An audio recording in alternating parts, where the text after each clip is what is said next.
Samajwadi party के अध्यक्ष अखिलेश यादव का कन्नौज में दौरा, पत्रकारों से की बात, भाजपा सरकार पर उठाए सवाल। कानून व्यवस्था इस सरकार में पूरी तरह से खत्म हो चुकी है। पुलिस वसूली करते हुए पकड़ी जा रही है। कोई जिला ऐसा नहीं है जहां भ्रष्टाचार की शिकायतें न हो। मरीज आईसीयू में बिना बिजली के कैसे जीवित रहेंगे? स्वास्थ्य विभाग में ट्रांसफर ही नहीं हो रहे। जाने का वक्त है सरकार का, इसीलिए सब सरकार के लोग इसी में लगे हैं कि ट्रांसफर पोस्टिंग से ही कुछ कमा ले। सड़क गड्ढा मुक्त कभी हुई नहीं। हम और आप लोग वीडियो के माध्यम से देख रहे हैं कि लोग डामर उठा करके ले जा रहे हैं। जी। और कुछ बीजेपी के लोगों को अगर नाश्ता न मिले, खाना पीना न मिले, तो वो भी सड़क उखाड़ने के लिए चल देते हैं। आपके कन्नौज में भी कुछ ऐसे ही हुआ है कि जिन्हें नाश्ता पानी नहीं दिया गया। बीजेपी की सरकार अलग तरह की है। झगड़ा हो रहा है हर जगह। आपके बगल के जिले में डीएम और सीएमओ में झगड़ा हो गया। डीएम सीएमओ में किस बात के लिए झगड़ा हो? उनके झगड़े में हमारे विधायक भी पड़ गए बीजेपी के। वो भी लेन देन को लेकर के न जाने क्या क्या शिकायतें हो रही हैं। बिजली विभाग, स्वास्थ्य विभाग में झगड़ा चल रहा है। हरदोई बगल के जिले में सोचिए बिजली नहीं दे रहा है बिजली विभाग। मेडिकल कॉलेज में लोग पंखे से रह रहे हैं। सोचिए आप, मरीज आईसीयू में बिना बिजली के कैसे जीवित रहेंगे? बिजली नहीं आई एक जिले में, डायलिसिस हो रही थी, डायलिसिस से मर गया आदमी। सोचिए, आम आदमी गरीब डायलिसिस के लिए गया और बिजली न मिले और जिंदा मर गया। सोचिए, जान बचाने के लिए इलाज चल रहा था, बिजली विभाग में बिजली नहीं दी, जान चली गई।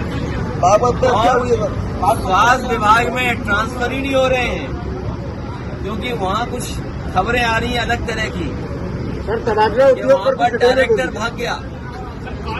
और ये जो हमारा साथी कह रहा है, क्योंकि कारोबार और काम तो किया नहीं, जाने का वक्त है सरकार का, तो सब सरकार लोग के लोग इसी में लगे हुए हैं कि ट्रांसफर पोस्टिंग से ही कुछ कमा लें।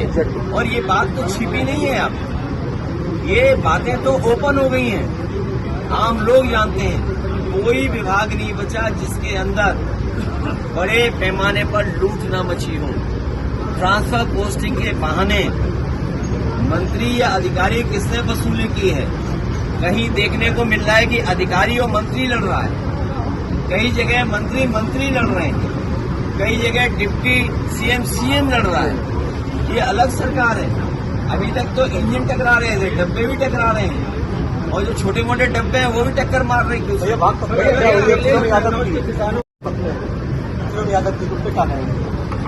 ये मुझे पूरी उसकी जानकारी नहीं है, लेकिन लॉ एंड ऑर्डर, कानून व्यवस्था इस सरकार में पूरी खत्म हो चुकी है। कोई सोचिए एफआईआर लिखाने जाए जिसके खिलाफ, वही जिंदा मार दे थाने के सामने। पुलिस को पकड़ रही, पुलिस वसूली करते हुए पकड़ी जा रही है।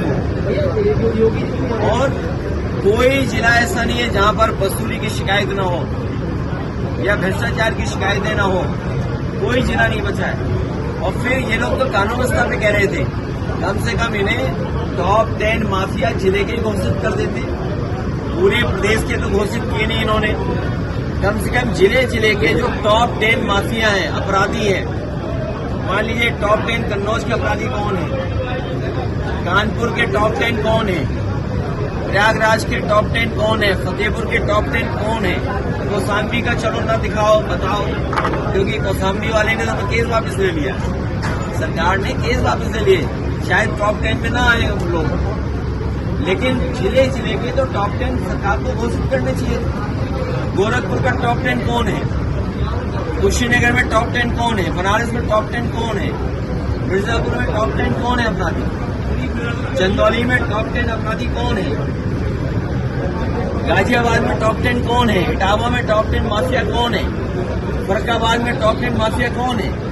और जब तक इनको आप नहीं पकड़ोगे, कार्रवाई नहीं करोगे, तो आप क्या उम्मीद करोगे लॉ एंड ऑर्डर ठीक होगा? और उसी का परिणाम है कि थाने के अंदर कोई एफआईआर खाने जाए उसको जिंदा मार दिया जाए गोली। ये